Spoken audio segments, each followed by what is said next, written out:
Olá e boas-vindas a todo mundo que acompanha a nossa análise de hoje. É muito excelente ter a companhia de quem está sempre em busca de refinar o próprio conhecimento. Com certeza. Olá para todo mundo. E a nossa missão nessa discussão de hoje é explorar as engrenagens de um material que é incrivelmente analítico e focado em resultados reais, sabe? Nós vamos destrinchar os trechos da aula 4 de um treinamento intitulado A Arte de Criar Ofertas Irresistíveis Low Ticket. Exato. É um material bem focado. O objetivo central dessa nossa exploração é entender a mecânica por trás de um processo que é quase alquímico, né? Como pegar um tema qualquer, uma habilidade ou um conhecimento, e transformar isso numa oferta que desperte um desejo imediato de compra e que gere uma percepção de valor altíssima e, claro, leve o público à ação. Tudo isso cobrando um preço muito acessível. Isso, que é a espinha dorsal dessa estratégia low ticket, né? Exatamente. E o ponto de partida dessa aula é brilhante porque ele ataca diretamente uma dor crônica. Um verdadeiro paradoxo no mercado digital. Quem atua nessa área já deve ter notado ou até vivenciado o seguinte cenário. Existem profissionais com cursos incríveis, com uma qualidade de produção assim, cinematográfica, anos de estudos condensados ali, e mesmo assim, no momento de abrir as vendas, o resultado é o silêncio absoluto. Nossa, sim. É uma frustração profunda para quem cria, porque existe aquela crença natural de que, a qualidade do que foi produzido deveria por si só gerar a demanda. É a armadilha do produto perfeito, né? Com certeza, essa expectativa de que, se o produto for bom, ele se vende sozinho, cai por terra violentamente. A dedicação em gravar, editar e estruturar o material perfeito acaba mascarando uma falha estratégica muito fundamental. E a resposta que a aula traz para explicar esse fenômeno de excelentes produtos que encalham nas prateleiras virtuais é dura, mas libertadora. Muito libertadora. Qual que é a tese central que fundamenta essa quebra de expectativa? Então, a premissa central é direta e muda completamente o foco da operação. O material afirma de forma categórica, olha só, não é o conteúdo que vende. É a oferta. Ter o melhor produto do mundo, com a melhor didática, não tem utilidade comercial nenhuma se a oferta for fraca. Uma oferta fraca simplesmente não ativa aquela alavanca do desejo na mente de quem está do outro lado da tela. Adidas de que aquele conteúdo é a ponte exata para o que elas estão buscando. Então, o grande foco do nosso mergulho aqui é entender a engenharia psicológica por trás de uma oferta irresistível. Especificamente para produtos de entrada, que são aqueles produtos mais simples e baratos. Certo. Vamos desempacotar isso um pouco mais, porque é justamente nessa distinção que grandes faturamentos são perdidos por aí. O material entra no primeiro bloco abordando uma confusão muito enraizada, que é tratar produto e oferta como sinônimos. Acontece o tempo todo. Quem já tem alguma quilometragem no mercado sabe que as duas coisas são diferentes, claro, mas o que essa aula faz de forma muito inteligente é mostrar o impacto financeiro de não aplicar essa diferença na prática. Com certeza. É literalmente a diferença entre o potencial e o resultado. A distinção conceitual é simples, mas as implicações são vastas. O produto é o veículo, sabe? É aquilo que efetivamente é entregue depois da transação. É a área de membros, os arquivos em PDF, as horas de vídeo, o suporte. O que a pessoa vai consumir de fato. Isso. A oferta, por outro lado, é o destino. É a promessa, a embalagem, é toda aquela narrativa construída ao redor desse produto antes que a pessoa decida comprar. Se a oferta não for atraente, o produto, por melhor que seja, se torna irrelevante, porque ninguém nunca vai chegar a experimentá-lo. E o material traz um exemplo prático bem cristalino para ilustrar essa ideia, né? Contrastando duas abordagens para o mesmo conteúdo. Se a gente for analisar friamente a primeira abordagem, que é tentar vender, digamos, um curso de finanças pessoais, a gente nota que a falha ocorre porque soa exatamente como uma ementa de faculdade. Soa chato. Total. Quando o cérebro humano processa as palavras curso de finanças, a associação imediata é com o esforço, planilhas complexas, horas de estudo, restrição. Não tem nenhum gatilho emocional aí. Soa como mais uma tarefa exaustiva para adicionar na rotina de quem já está cansado. Essa é uma análise precisa da carga cognitiva que as palavras trazem, e é por isso que o texto contrapõe esse modelo com a construção de uma oferta real. Em vez de vender o esforço de um curso, a oferta vende a solução. Como que fica a frase no exemplo deles? Fica assim: como sair das dívidas e sobrar dinheiro em 7 dias, com um método simples que qualquer pessoa pode aplicar. Uau! A mudança de paradigma aqui é gigantesca. É outra coisa. Essa segunda frase não soa como trabalho, soa como alívio. Soa como o resgate de uma noite de sono tranquilo. E essa mudança ilustra a frase de impacto que ancora toda essa primeira parte da aula, que é a ideia de que as pessoas não compram produtos de fato. Elas compram o resultado que acreditam que vão obter com aquele produto. É a velha analogia de que ninguém quer comprar uma furadeira. Mas sim o buraco na parede. Exatamente. O produto é apenas o pedágio que precisa ser pago para acessar o alívio de não ter mais dívidas ou a tranquilidade de ver o dinheiro sobrar. A oferta precisa focar exclusivamente nesse destino final. E isso exige do criador uma dose enorme de desapego. Muitas vezes quem cria o material está tão apaixonado pela própria metodologia, pelos módulos incríveis e ferramentas criadas, que quer colocar isso no holofote. Quer mostrar o quanto trabalhou duro naquilo. Exato. Mas a verdade nua e crua é que no momento da decisão de compra, o consumidor não se importa com a genialidade do método. Ele se importa exclusivamente com a própria transformação. É o ego do especialista competindo com o desejo do cliente.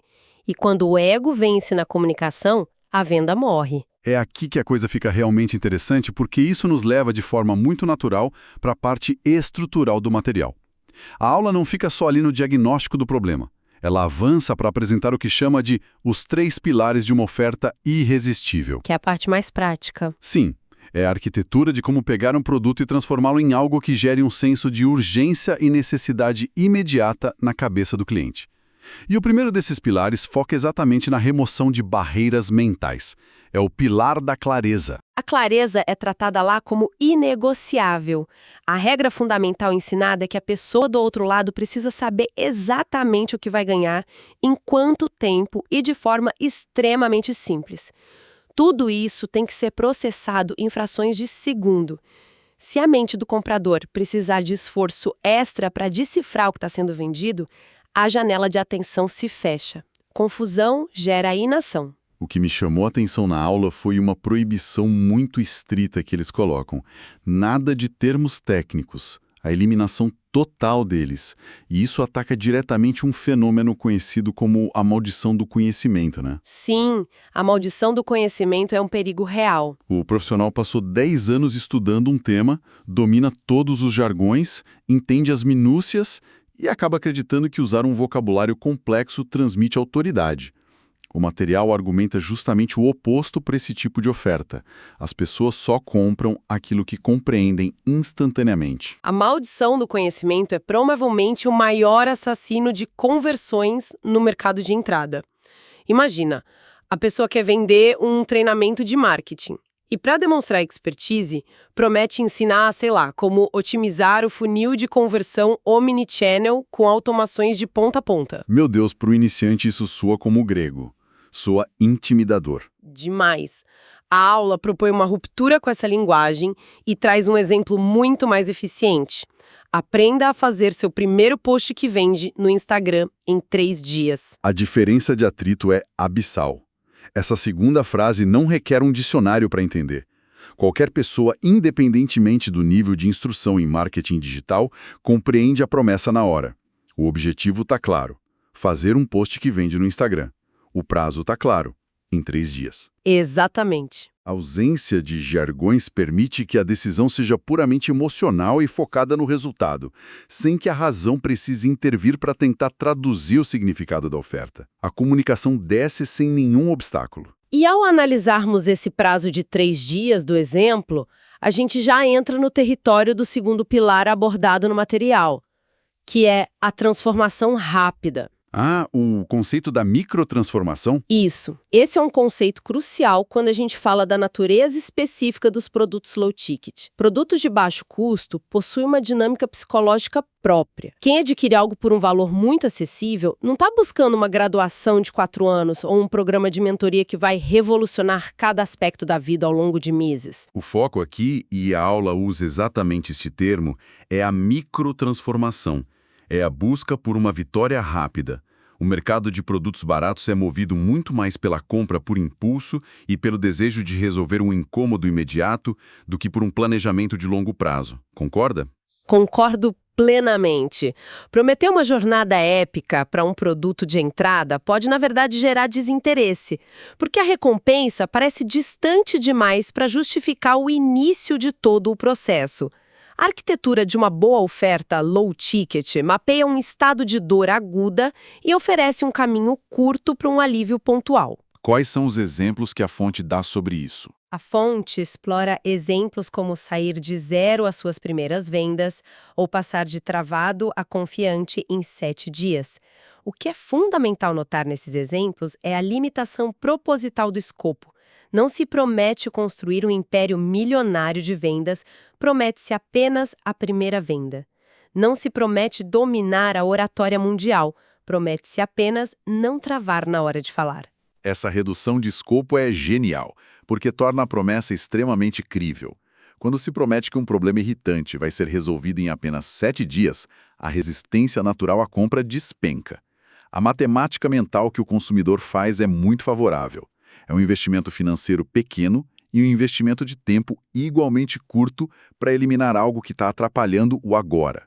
A proporção entre risco e potencial de recompensa rápida é o que impulsiona a conversão. Perfeita. E para que essa balança penda definitivamente para o lado da compra, entra o terceiro e último pilar dessa engenharia: a relação de custo versus valor percebido. O objetivo psicológico desse pilar é forçar um contraste tão grande na mente de quem avalia a oferta que a única reação lógica seja o espanto. O famoso, nossa, tudo isso por esse preço. E exato, essa é a métrica de sucesso para esse pilar. A mecânica para criar essa sensação de assimetria profunda não envolve desvalorizar o produto principal diminuindo o preço até a margem de lucro desaparecer, certo? A estratégia recomendada é o empilhamento de valor. É o processo de adicionar elementos que multiplicam a utilidade percebida pelo comprador, mantendo o custo financeiro inalterado. Mas tem uma nuance importante aqui sobre o que constitui um bom empilhamento. Não é só jogar mais informações em cima do cliente, né? Não, de forma alguma. E essa é a armadilha mais comum. O criador inexperiente acha que aumentar valor significa dar mais horas de curso. Mas, psicologicamente, como a gente já discutiu, mais horas de estudo significam mais trabalho, mais esforço. E a gente não quer vender esforço. De jeito nenhum. Um empilhamento de valor eficaz, como sugerido pela metodologia da aula, envolve adicionar bônus que funcionam como atalhos, são ferramentas, roteiros prontos, checklists ou soluções para problemas secundários que vão surgir inevitavelmente logo depois que o problema principal for resolvido. Deixa eu ver se eu entendi. Se a oferta principal ensina a fazer o primeiro post que vende no Instagram, um bônus ruim seria um documentário de 10 horas sobre a história das redes sociais. Péssimo bônus. Só gera cansaço só de pensar. Teria um pacote com 50 templates de imagens já formatados. Ou um guia com roteiros de respostas prontas para usar quando os clientes começarem a mandar mensagens no direct. Brilhante! O bônus remove o trabalho futuro, tornando a oferta irresistível. A percepção de valor vai às alturas porque a utilidade prática é imensa, mesmo que o preço final seja apenas de algumas dezenas de reais. Você ilustrou perfeitamente. Quando se reúne essa tríade, a clareza impecável, que não exige tradução, a promessa crível de uma microtransformação rápida e um pacote de valor que faz o preço parecer quase simbólico, a base teórica de uma oferta de altíssima conversão está montada. E o mais legal é que o material de estudo não encerra a aula só no plano das ideias teóricas. A gente percebe que existe uma preocupação latente com a validação no mundo real. Sim, o empirismo é levado a sério. Esse é um dos momentos mais importantes da nossa análise de hoje, porque a gente entra no campo do laboratório. Como testar essa oferta? Uma oferta pode parecer perfeita no papel. Seguir todos os 3 pilares metodicamente e ainda assim encontrar resistência no mercado. Para evitar que o criador descubra isso só depois de gastar recursos financeiros pesados com anúncios, a aula estabelece protocolos de validação. O primeiro deles é um teste rápido e orgânico chamado teste dos stories. Como que essa mecânica opera na prática? A premissa do teste dos stories é a simplicidade e a observação de métricas comportamentais reais, não métricas de vaidade. A instrução é apresentar a oferta de forma verbal ou escrita, ali nos stories das redes sociais, detalhando o que vai ser entregue e qual é a transformação prometida de uma forma bem transparente. Sem muito mistério. Exato. O detalhe crucial desse teste não é a entrega em si, mas a forma de medir o sucesso. A validação não vem através de curtidas ou comentários elogiando a ideia. A validação só acontece mediante uma mudança de postura específica da audiência. Que seria a pergunta clássica: qual é o preço? Essa mesma. Se a explicação da oferta gerar essa pergunta específica de qual é o preço ou onde eu compro, o sinal é verde. Parabéns, a oferta chamou atenção. Isso indica que a apresentação ultrapassou a barreira do interesse passivo e ativou o desejo ativo. A pessoa parou de avaliar a ideia como um mero conceito e passou a considerar aquilo como uma aquisição iminente. É a prova de que a percepção de valor funcionou antes mesmo do carrinho de compra ser oficialmente aberto. Isso. E, por outro lado, o teste também atua como um sistema de diagnóstico rápido se o resultado for o sinal vermelho. Ou seja, o silêncio. Sim, se houver silêncio ou apenas reações genéricas, sem perguntas sobre o custo ou como adquirir, a oferta não está pronta. O material instrui o criador a não colocar a culpa no algoritmo ou no público, mas sim voltar para a prancheta e iterar, ajustar a rota. O que significa reavaliar o nome da oferta, verificar se a promessa de tempo é realista e instigante, ou se os bônus realmente estão resolvendo problemas práticos, né? É um ciclo de feedback veloz e sem custos financeiros. É o laboratório perfeito. E além dessa validação com o público-alvo, a aula entrega uma técnica de segurança adicional que eu acho fantástica, que ataca frontalmente aquela maldição do conhecimento que a gente discutiu lá no Pilar da Clareza. É o que o texto chama de teste do amigo. Eu adoro essa dica pela simplicidade dela. É uma técnica muito engenhosa justamente por expor o material a um ambiente totalmente não contaminado pelos vícios do nicho em que a oferta foi criada. O teste do amigo funciona como o auditor final da clareza. O exercício consiste em apresentar a estrutura da oferta para alguém completamente alheio àquele mercado. Uma pessoa que não consome conteúdo da área, que desconhece os influenciadores do setor e ignora os jargões. A ideia é apresentar a promessa, o prazo e os bônus para esse amigo leigo e observar se a compreensão dele é instantânea. Se houver qualquer franzir de testa, qualquer pedido para explicar melhor o que uma determinada palavra significa, a oferta reprovou. Tem que voltar e refazer. Se, no entanto, essa pessoa leiga conseguir dizer de volta o que entendeu e a explicação bater direitinho com o que se pretendia vender, o pilar da clareza foi validado com sucesso. A oferta está aprovada e pronta para ir ao ar. É um filtro anti-ego muito poderoso, garantindo que a comunicação seja universal o suficiente para não gerar atrito na hora da venda. Sintetizando todo esse arcabouço estratégico para quem está aprendendo com isso tudo, a lição central que a aula transmite é que a diferença entre o sucesso e o anonimato de um infoproduto raramente reside na qualidade do que é ensinado. O conteúdo em si. Sim, a qualidade do conteúdo é sem dúvida o que garante a redução de reembolsos e a satisfação a longo prazo do aluno, mas a alavanca da venda é operada exclusivamente pela capacidade de comunicar essa qualidade de forma clara, rápida e com um peso de valor percebido que anule completamente o peso do preço. É pura psicologia de consumo aplicada à educação. E chegando ao fechamento dessa estrutura toda, a gente vê que a aula original não termina de forma passiva. O instrutor finaliza com uma convocação à ação bem direta para os alunos, um call to action. A tarefa exigida é que eles peguem um tema, estruturem a promessa usando a clareza, a transformação rápida e o custo versus valor percebido, e postem o resultado nos comentários do curso para avaliação. E a instrução é bem categórica quanto ao formato, exigindo que a postagem seja acompanhada da frase exata. Essa é minha oferta irresistível. Exatamente. É o compromisso público com a aplicação do método. Mas, sabe, toda essa engenharia de persuasão e estruturação me levanta uma reflexão profunda sobre o cenário atual e o que está por vir. Nós vimos através dessa análise que o comportamento de compra não é motivado pelo produto, mas sim pelo resultado imaginado e pela redução do esforço para alcançar esse resultado. Sim, essa é a base de tudo que conversamos. Então, o que acontece com a natureza de uma oferta irresistível quando a promessa de microtransformação passa a ser entregue quase instantaneamente e sem custo por inteligências artificiais cada vez mais autônomas? Se as pessoas não compram produtos, mas sim o resultado, e a IA já dá o resultado de graça. É uma excelente provocação. Quando o atalho técnico se torna uma commodity de fácil acesso, será que a oferta irresistível do futuro vai deixar de vender a solução técnica do problema para vender exclusivamente o status, o pertencimento ou o toque humano na experiência?